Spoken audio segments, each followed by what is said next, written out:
operating room that night and said, "I'm really sorry. This did not go anything like I thought.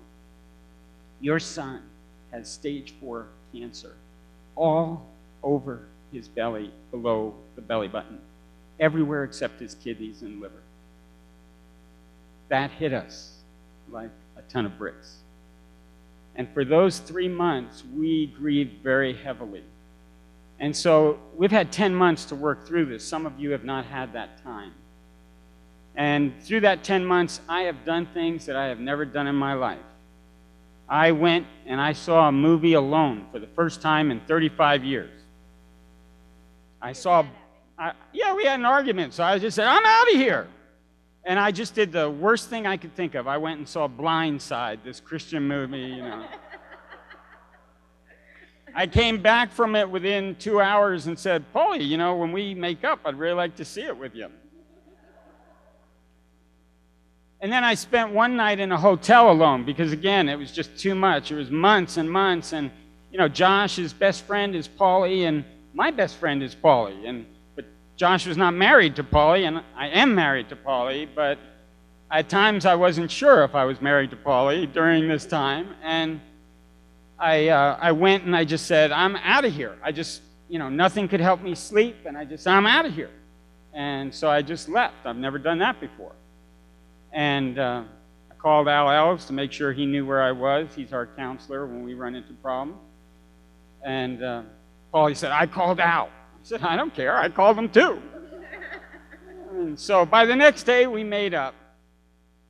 And Paulie has said most of what I want to say, but I do want to thank my family who came from New York, Boston, San Francisco, where else? Portland, Baltimore, and LA, and just thank you, yeah, Paulie's family. I mean, we are just so excited that they can share this time with us. And just one or two more things. Paulie covered it pretty well. Just a couple of stories.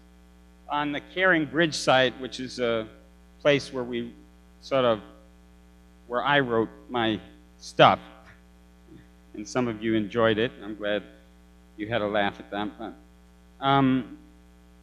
Commander Noel Chun, they were doing an exercise for the National Guard, and they were doing a paintball exercise, I guess, for target, you know, I don't know, target practice, but real live stuff. So he said, "I can't believe I ran out of 15,000 paintballs." That's what he had to start the day. He ran out of them, and there was nothing that he could do to finish this exercise. And their specialist Heller comes up, and I mean, I don't know how he did it, but I can imagine, "Here, Commander, I got 2,000 of my own." And so Commander Chun took those, and they finished the exercise, and that was Josh. He'd just do anything for anyone at any time. And when he was in the hospice care unit, Kurt did come for communion because Josh asked him to come. And a lot of you have heard a lot of the negative stuff that have gone on between Josh and I, but those pictures really tell another story that you saw. Because we did a lot as a family, and we did a lot together. But you know, when Josh's bag was right in the middle of the floor in our house, and I tripped over it, and I'd say, "Honey, you just left his bag right in front of the floor." I mean, and she would just say, "Why are you so critical of him?" Critical.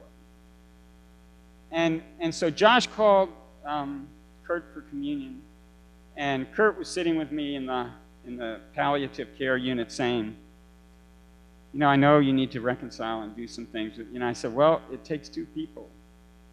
And unfortunately, I don't know where he got the headstrongness from. We prayed that he'd grow in wisdom, in stature, in favor with God, and in favor with man. The wisdom part, I'm not sure. But at any rate, after that moment with Kurt, Josh was in his room standing up, and this was about 2 weeks before he died. And he just said, "Dad, I am really sorry for the things I've said to you and done." And I said, Josh, I am really sorry for the things that I've said and done to you too. And we gave each other a hug and a kiss. And, you know, some people think that was the only time we did that. We did that about 3 or 4 times during this process. But I did the best I could do with what I had. And as Al said to us in a group family meeting, what would you have wished, Polly? And she wished that I could have had the ability to not be so judgmental on all that behavior. And you know what? I wish I could have too. But I prayed, I fasted. You were all praying. It must be something to do with your prayers. I don't know. But I loved him, and I was in the emergency room with him, and I was everywhere that I could be to do whatever I could for him. And we will miss him. We will miss his exuberance and his zealousness and his humor, where I would hear Paulie, just for the past couple of days since he's died, I finally heard that cackle again. What are they doing? They're looking at some video of Josh, and she's just...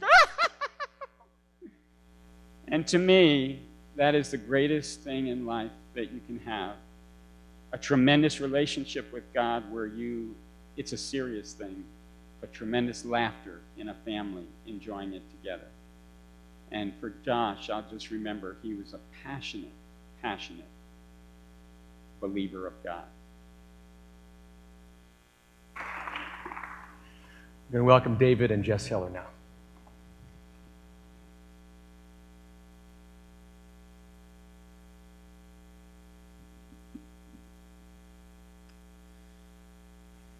Well, recently, my mom's been saying that Josh should have been twins. And she says that too much was going on in his mind and for one person to manage. But be that as it may, Josh wasn't twins, but he certainly lived in the extremes. One of the last conversations I had with Josh took place over the phone when our family was up at Young Life Camp in northern Arizona. And we spoke for a half hour, and as we wrapped up the call, I prayed with him and told him I loved him, and he said, I love you too, bro. The next interaction I had with Josh was a few days later. He was in a hospital bed after major surgery. Jess was at his side holding his hand, and as I stood behind her, Josh looked straight into my eyes, furrowed his brow, and said, I hate you. He was heavily doped up on morphine at the time. I kind of let him off the hook. Perhaps he had relationships with other friends and relatives that were a bit more consistent, but each time we'd hang out, I could never predict which Josh was going to show up.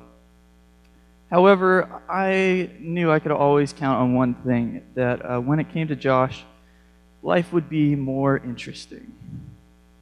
To say that Josh Heller was conflicted inside is an understatement of Herculean proportions.